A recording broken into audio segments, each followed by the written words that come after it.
सहनाववतु सहनौ भुनक्तु सह वीर्यङ्करवावहै तेजस्विनावधीतमस्तु मा विद्विषावहै। ओम शांति शांति शांति। 15वें मंत्र का स्वाध्याय आज हम करेंगे। 14 मंत्र तक हमने पढ़ लिए थे। वैदिक ब्रह्मचर्य गीत अर्थात अथर्ववेदीय ब्रह्मचर्य सूक्त का जो स्वाध्याय है, एक एक मंत्र हमारे ब्रह्मचर्य जीवन के लिए एक वरदान का काम कर रहा है। इसको जितना जितना हम समझने का और जानने का, उसको उतारने का प्रयास करेंगे, उतना उतना यह मंत्र सार्थक होंगे। गुरु और हमारे जीवन का यह जो महानतम सूत्र बंधन है, ब्रह्मचर्य से युक्त होकर के जब ब्रह्मचारी आचार्य का सानिध्य प्राप्त करता है तो उसमें इतनी दिव्यता घटित होती है। और गुरु का जो स्वरूप पिछले मंत्र में बताया, आज इस मंत्र में ब्रह्मचारी और आचार्य का मित्र वरुण संबंध का हम स्वाध्याय करेंगे। आचार्य और जो शिष्य है उसमें मित्र और वरुण का जैसा संबंध है। इस मंत्र को एक बार लिखेंगे, बहुत ही अच्छा मंत्र है। 15वां मंत्र। अमा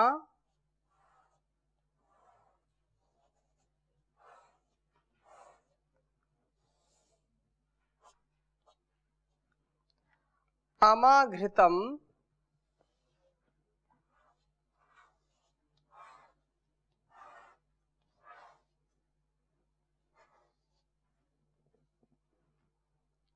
कृणुते केवलमाचार्यो।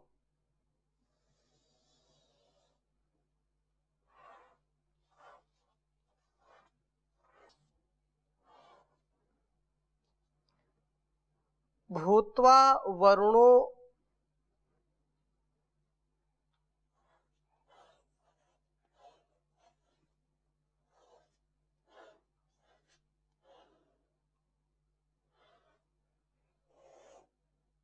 भूत्वा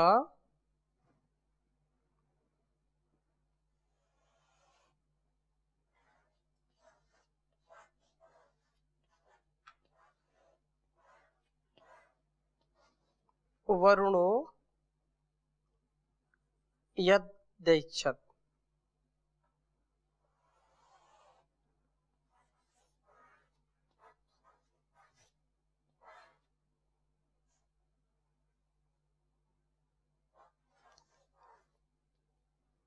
यद्दैच्छत्।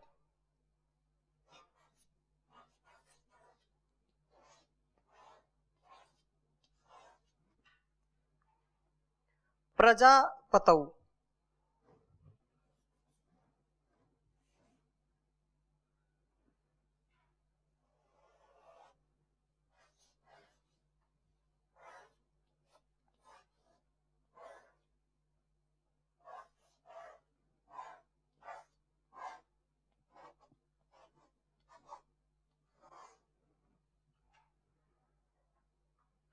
तद्ब्रह्मचारी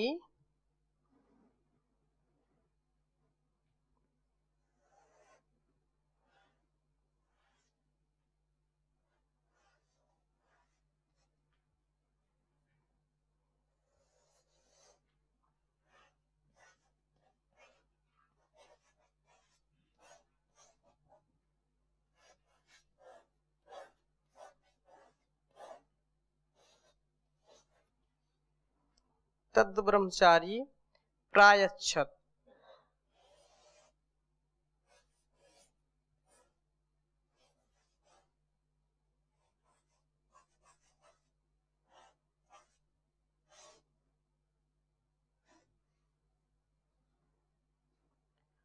स्वान्मित्रो आध्यात्मनः।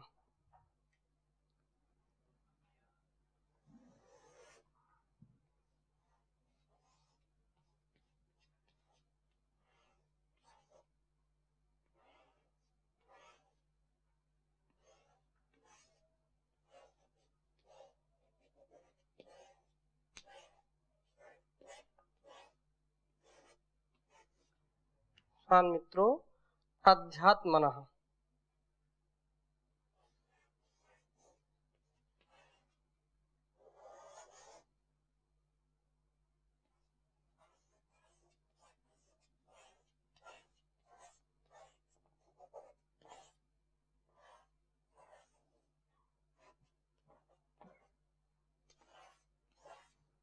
उच्चारण करेंगे। अमाघृतं कृणुते केवलम आचार्यो भूत्वा वरुणो यद्दैच्छत् प्रजापतौ तद् ब्रह्मचारी प्रायच्छत् स्वान् मित्रो अध्यात्मनः। अमाघृतं कृणुते केवलम आचार्यो भूत्वा वरुणो यद्दैच्छत् प्रजापतौ तद् ब्रह्मचारी प्रायच्छत् स्वान् मित्रो अध्यात्मनः। इसका अर्थ समझने का प्रयास करते हैं। यह जो आचार्य ज्ञान देते हैं और विद्यार्थी के जीवन में प्रकाश का आधान करते हैं, तो आचार्य आमा ब्रह्मचारी के साथ होकर या एक घर जो गुरुकुल है में होकर केवलम ही अर्थात शुद्ध घृतम तेज प्रवाह को ज्ञान प्रवाह को कृणुते करता है। वह वरुण भूत्वा वरुण अर्थात पाप निवारक होकर के प्रजापतौ प्रजापति के काम के लिए यत यत जो जो ऐच्छत इच्छा करता है तत् तत् उस ब्रह्मचारी जो है मित्र हुआ ब्रह्मचारी स्वात् आत्मनः अधि अपनी आत्मा के अंदर से अपनी आत्म शक्ति के बल से प्रायश्चित दे देता है।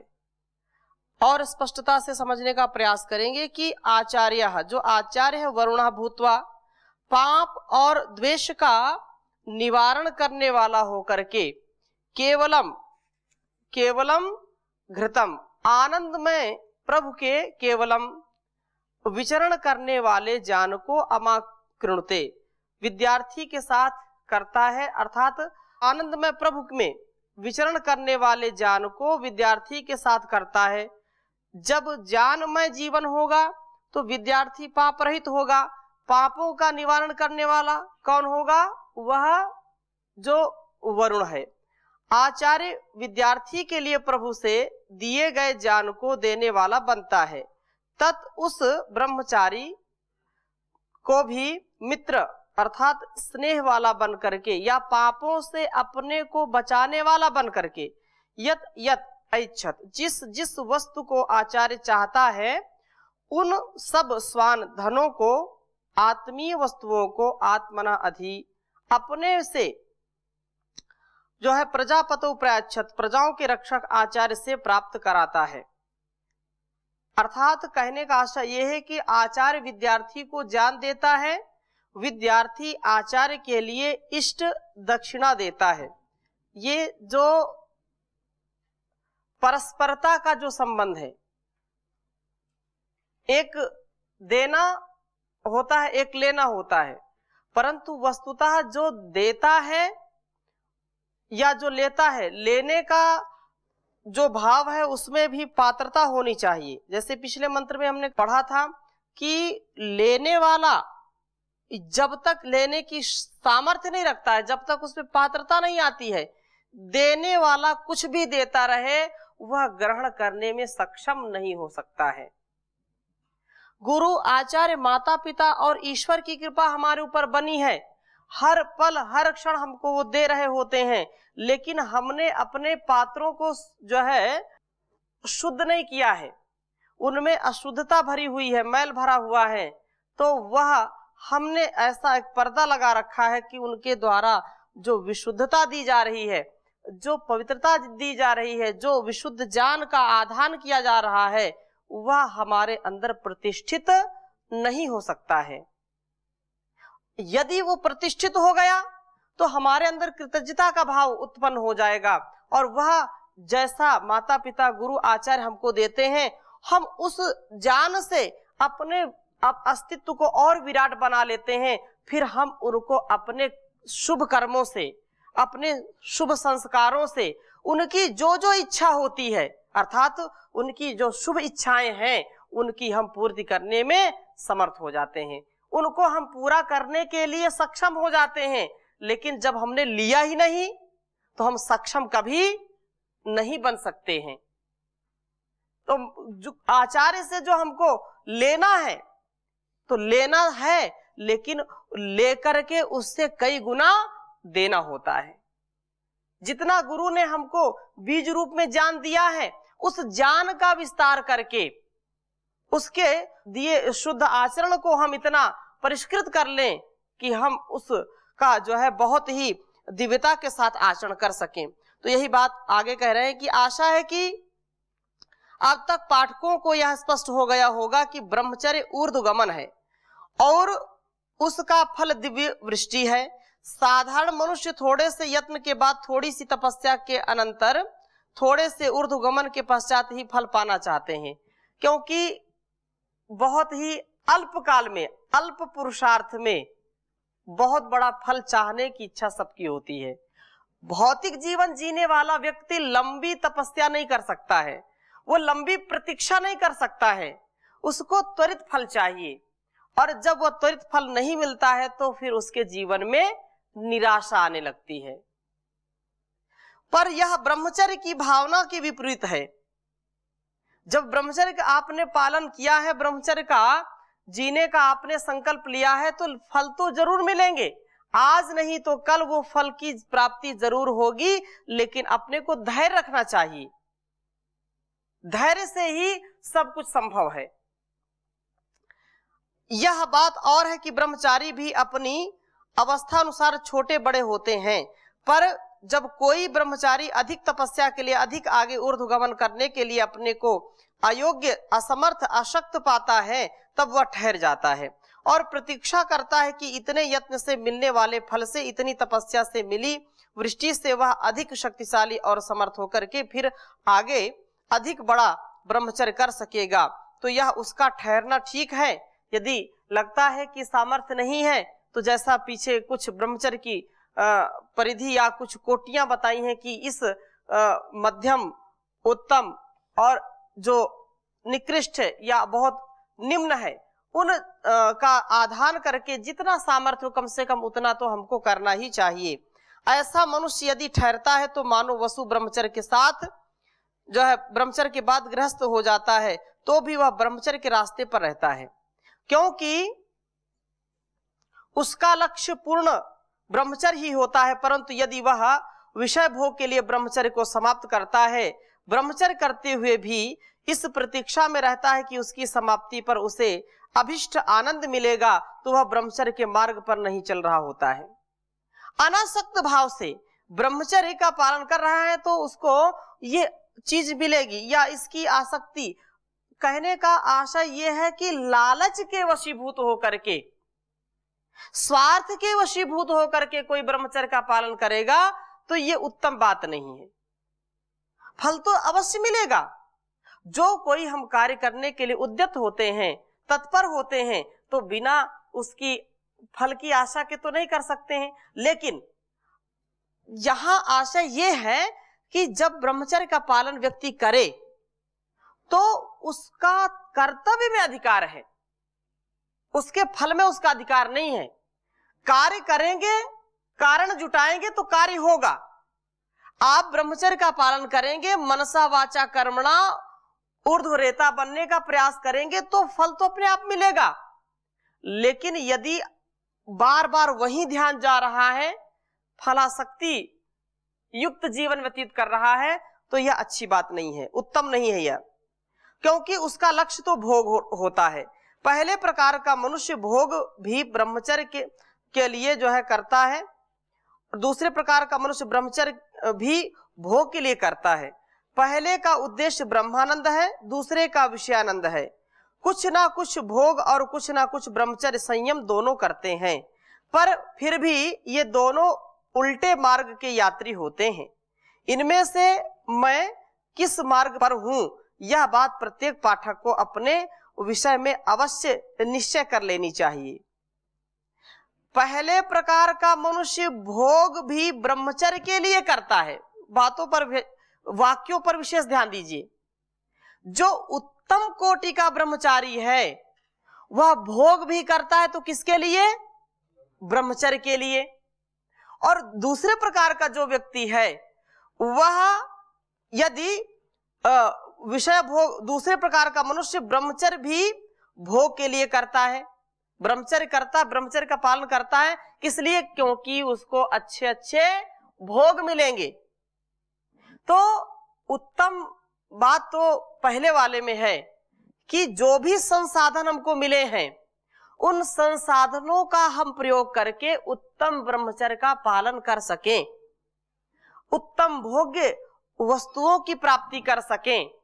लेकिन कुछ लोग ऐसे हैं कि ब्रह्मचर्य का पालन करेंगे तो उत्तम उत्तम भोग मिलेंगे। ठीक है, दोनों बातें अपने अपने स्थान पर ठीक है, लेकिन जो अपने को दिव्यता से ओतप्रोत करना चाहते हैं, अपने जीवन को एक उदाहरण बनाना चाहते हैं, अपने जीवन में शक्ति का संचार करना चाहते हैं, राष्ट्र में शक्ति का संचार करना चाहते हैं, तो उनके लिए उत्तम ब्रह्मचर्य ही सर्वोपरि है। मनसा वाचा कर्मणा, यदि वह बोलता भी है, वह खाता भी है, वो शयन भी करता है, वो सारे व्यवहारों को करता है, सारे भोगों को करता है, किस लिए? ब्रह्मचर्य के लिए। ब्रह्म में विचरण करते हुए सारे चीजों को वह करता है। यह बात प्रत्येक पाठक को अपने लिए भी समझनी चाहिए कि मैं इन दोनों ब्रह्मचर्य की स्थितियों में किस में हूं, पहले में हूं या दूसरे में हूं। मैं ब्रह्मचर्य का पालन करता हूं, भोग के लिए करता हूं, या भोग ब्रह्मचर्य के लिए करता हूं। मेरी इंद्रियों में शक्ति आए, मेरे शरीर में शक्ति आए, मेरे आत्म बल में वृद्धि हो, मेरे ज्ञान बल में वृद्धि हो, इसलिए मैं उत्तम उत्तम चीजों का सेवन करूं, उत्तम भोगों को भोगूं। इस कैटेगरी में मैं हूं, या मैं थोड़ा सा संयम भी कर लेता हूं, थोड़ा सा ब्रह्मचर्य का भी पालन कर लेता हूं, क्योंकि मुझको भोगों को भोगना है। दोनों में हमको विचार करना चाहिए कि हम किस श्रेणी में हैं। यह जानने के लिए स्पष्ट पहचान, इस प्रश्न का यह उत्तर है कि हम थोड़ी सी तपस्या के बाद ही वृष्टि चाहते हैं। बहुत स्पष्ट करते हुए ये कह रहे हैं कि जिसके मन में भोगों को भोगने के लिए ब्रह्मचर्य की जो है इच्छा है कि मैं ब्रह्मचर्य का पालन करूं, किसके लिए? भोग के लिए, तो मन में ये बात बार बार आएगी। क्या आएगी? कि थोड़ी सी तपस्या कर ली तो फिर तपस्या का फल मिला कि नहीं मिला भी, जिसके लिए मैं तपस्या कर रहा हूं वो मिल नहीं रहा, क्या मामला है? उधर बार बार मन जाएगा, फल की ओर बार बार मन जाएगा। भोजन में फल बट रहे हैं, मेरे पास फल नहीं आ रहा है। ऐसा एक उदाहरण मैंने बताया कि तात्पर्य क्या है, भोजन के समय भी मन इधर उधर चंचलता को प्राप्त हो जाता है। सबको दे रहे हैं, मुझको दे नहीं रहे। अब जो भोजन सामने रखा है उसका जो ऊर्जा, उसकी जो पौष्टिकता है उस पर ध्यान नहीं है, बाहर लोगों को मिल रहा है, मुझको नहीं मिल रहा है। ये दूसरी श्रेणी की बात है। ऐसे ही क्या हम थोड़े से श्रम के बाद ही भोग चाहते हैं? यदि ऐसा है तो हम दूसरे मार्ग पर हैं, दूसरी श्रेणी में हैं, ब्रह्मचर्य के मार्ग पर नहीं, क्योंकि ब्रह्मचर्य का मार्ग बहुत बहुत लंबा है, दूसरा मार्ग जल्दी खत्म होने वाला है, छोटा है। तो लोग मंजिल को जल्दी प्राप्त करना चाहते हैं, जल्दी ही सभी वस्तुओं की प्राप्ति चाहते हैं। यही कारण है कि आचार्य और ब्रह्मचारी का संबंध बहुत लंबा होता है। यहां गुरुकुल में रह करके इतना दीर्घ काल का जीवन जब हम जीते हैं तो यह जीवन हमारे को पूर्णता प्राप्त कराता है। यह केवल गुरुकुलवास तक नहीं किंतु जीवन भर तक है, बल्कि कभी कभी जन्म जन्मांतरों में भी यह क्रम चलता रहता है, जब तक कि उनका उद्देश्य पूर्ण नहीं हो जाता। अब इससे बड़ी कोई बात नहीं हो सकती, इससे बड़ा कोई आश्वासन नहीं हो सकता है कि जन्म जन्मांतर भी लग जाए तो भी ऐसी यह परंपरा, ज्ञान परंपरा हमको ऊपर उठाने के लिए सतत प्रयत्नशील रहती है। हम वैसा आचरण करें, वैसा व्यवहार करें। ब्रह्मचारी जल्दी असमय में परिपक्व ना हो जाए, इसलिए आचार्य की जरूरत होती है। अधजल गगरी छलकत जाए, अल्प विद्या भयंकरी। ऐसा ना हो जाए कि मन में आ जाए मैं तो विद्या को प्राप्त कर लिया, परिपक्व हो गया, और जबकि उसका ज्ञान अपरिपक्वता को प्राप्त है। अभी गुरु जब तक उसको पूरा परिपक्व नहीं कर देता है, जब तक उसके जीवन में पूरी स्थिरता, गंभीरता नहीं आ जाती है, तब तक उसका परिष्कार करता रहता है। ज्ञान दाता व जीवन दाता की जरूरत उसको होती है। ठीक प्रकार का ज्ञान और जीवन नहीं मिलता, तभी मनुष्य समय से पहले पक जाता है। जरा सी तपस्या से आई क्षुद्र वृष्टि से संतुष्ट हो जाता है, जरा से श्रम से थक करके क्षुद्र भोग में गिर जाता है। आजकल संसार में बाल्यकाल से ही प्रत्येक इंद्रिय को उत्तेजित करके शीघ्र पकाने का सामान, उत्तेजक खान पान से लेकर के फैशन बनाने और सिनेमा देखने तक ऐसा कर दिया गया है कि मनुष्य की आंतरिक शक्ति फलने फूलने नहीं पाती। छोटी सी अवस्था में उसको इतनी प्रचुर मात्रा में सामग्री दे दी जाती है कि वह असमय में पक जाता है, वो बाढ़ मतलब वृद्धि को प्राप्त नहीं हो पाता है। जैसे फसल जो होती है, छोटी छोटी फसल ही पकने लग जाए, छोटा गेहूं यदि पूरी जितनी उसकी बाढ़ होती है उतना यदि वो प्राप्त ना करे तो फसल उसको ठीक नहीं माना जाता है। छोटा छोटा गेहूं हो और उसमें बाल लगने लगे तो फिर उसको अच्छा माना नहीं जाता है, या छोटी छोटी बाल ही आए। तो ऐसे ही आप परिवेश को देख सकते हैं। आजकल के छोटे छोटे बच्चे बड़ी बड़ी बातें करते हैं, बहुत अल्पकाल में ही परिपक्व हो जाते हैं, अल्पकाल में ही उनको सारी भोग्य सामग्री उपलब्ध हो जाती है, जिससे उनका ज्ञान अपरिपक्वता, ठीक है, शाब्दिक व व्यवहारिक जो शब्दावली है उनको जानना या चीजों का ज्ञान एकत्रित कर लेना वो बात अलग है, लेकिन एक जो आयु का प्रभाव होता है, जो एक अवस्था का प्रभाव होता है, वह अत्यंत आवश्यक होता है। छोटी सी अवस्था में ज्ञान हो जाए ठीक है, लेकिन जो जिस अवस्था में जैसा कार्य, जैसी जिम्मेदारी, जैसा उत्तरदायित्व या जो कर्तव्य है, उसके पहले यदि परिपक्वता के पहले दे दिया जाता है तो वह सफल नहीं हो पाता है। तो आजकल का जो दौर है वो बहुत ही गंभीर है, बहुत रोगपूर्ण है। मनुष्य की आंतरिक शक्ति फलने फूलने नहीं पाती और वह खत्म होने लगता है। इसी प्रकार ब्रह्मचर्य की घोर हानि होकर के हमारी आयु घटती जा रही है, हमारा ज्ञान उथला होता जा रहा है, हम आत्मा के स्पर्श से सर्वथा वंचित होते जा रहे हैं और मनुष्य पशु अप्राकृतिक पशु बनते जा रहे हैं। इस भयंकर स्थिति से उद्धार पाने के लिए आवश्यकता है कि हमारे छात्रों को, भावी नागरिकों को आचार्य का जीवित संपर्क मिले, आचार्य की सन्निधि में वो रहे, उसके एक एक व्यवहार का आकलन, एक एक व्यवहार का संतुलन कराने का कार्य जो आचार्य करता है और कोई करा नहीं सकता है।